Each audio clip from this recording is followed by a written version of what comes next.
4월 2일 이 시각 주요 뉴스입니다. 국제유가는 중동 분쟁에 따라 2분기에 배럴당 최저 70달러에서 최고 120달러 사이에서 변동할 것으로 전망됐습니다. LG그룹 구광모 회장은 미국 ESS 배터리 사업에서 도막솔루션 경쟁력 강화를 추진하고 중남미 시장 전략 점검에 나섰습니다. 정부는 석유 최고가격제 등으로 3월 소비자 물가 상승률을 2.2%로 억제했으나 4월 이후 유가 상승 영향이 물가에 본격 반영될 것으로 보고 있습니다. 김용범 청와대 정책실장은 원화 약세가 외국인의 단기 포지션 청산에 따른 수급 충격형 상승임을 설명하며 한국 증시가 시장 충격을 견뎌내고 있다고 평가했습니다.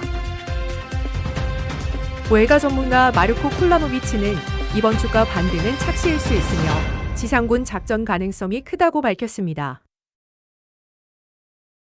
국제유가는 2분기에 중동 분쟁이 조기에 종식될 경우 안정화할 것으로 전망됩니다. 그러나 갈등이 지속되면 국제유가는 최고 배럴당 120달러 내외에서 거래될 전망입니다.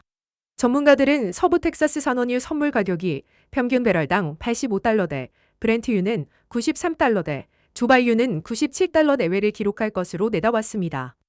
호르무즈 해협 봉쇄 여부와 중동 산유국들의 생산시설 재가동이 향후 유가 변동에 중요한 변수로 작용할 것으로 분석됩니다. 한편 천연가스 가격은 2분기에 현재보다 높은 수준을 기록하며 하반기에도 상승세를 이어갈 전망입니다. LG그룹 구광모 회장은 미국 매사추세츠주에 위치한 LG에너지솔루션의 에너지 저장 장치 사업 거점을 방문해 ESS 배터리 분야에서 압도적 지위 구축을 강조했습니다. 특히 인공지능 시대를 맞아 배터리 하드웨어뿐만 아니라 통합 솔루션 역량을 강화하는 것이 중요하다는 점을 강조했습니다. LG에너지솔루션은 리튬 인산철 배터리 생산 확대 및 동민의 현지 생산 거점 전환을 진행 중이며 ESS 관련 설계와 유지 보수를 담당하는 자회사 버테크와 협력해 고객 편의성을 극대화하고 있습니다. 이후 구 회장은 브라질 마나우스에 위치한 LG전자 생산법인을 방문하며 중남미 시장 전략을 점검하는 등 글로벌 사우스 신흥국 공략에 박차를 가하고 있습니다. 중동 상황으로 국제유가가 급등하는 가운데 정부는 석유 최고가격제 등 종합 대책으로 올해 3월 소비자 물가 상승률을 2.2%로 관리하고 있습니다. 그러나 중동 전쟁의 불확실성과 유가 상승의 2차 파급 효과로 4월 이후 물가 상승 압력이 커질 가능성이 큽니다. 석유류 가격 상승이 여전히 물가를 견인하는 가운데 농산물 가격 하락이 일부 완화 효과를 보이고 있습니다. 또한 최근 추가 경정 예산 집행이 단기적 소비 자극으로 물가에 부담을 줄 수 있다는 우려도 제기되고 있습니다. 정부와 한국, 은행은 향후 유가 상승으로 인한 물가 상승 영향을 주의 깊게 모니터링할 예정입니다. 김용범 청와대 정책실장은 원화 약세가 외국인의 국내 주식 포지션 청산에 따른 수급 충격형 상승 결과라고 설명했습니다. 이는 과거 외환 위기와 달리 경상수지 악화나 대외 신용 불안 등 구조적 요인보다는 단기간 대규모 외국인 매도 자금이 달러 수요로 전환된 현상이라는 분석입니다. 또한 반도체 수출 경쟁력과 기업 실적 기대 등 구조적 성장 스토리는 단기간 지정한 리스크로 훼손되기 어렵다고 밝혔습니다. 외국인 매도세는 2008년 금융위기 수준의 견주는 강도였으나 한국 주식시장이 5천선 부근을 지키며 시장의 하단을 확인하는 스트레스 테스트 역할을 했다고 강조했습니다.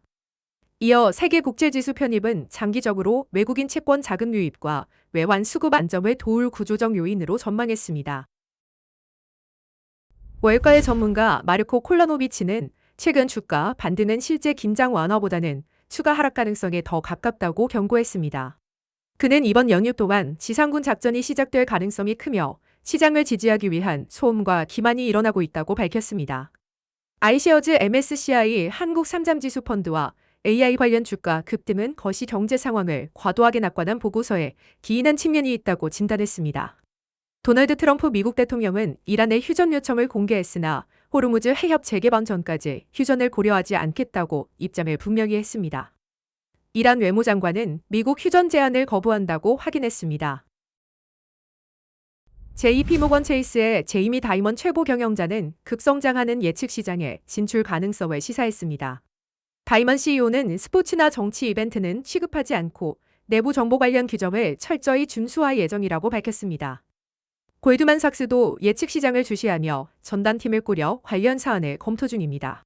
코인베이스와 로빈후드 등 플랫폼들이 예측 시장을 확대해 개인 투자자 접근성을 높인 가운데 월가 대형 은행들의 진출로 경쟁이 치열해지고 있습니다. 다만 미국 상품선물거래위원회가 이달 초 예측 시장 규제 프레임워크 구축을 시작해 금융사들이 명확한 규제 지침을 기다리고 있습니다.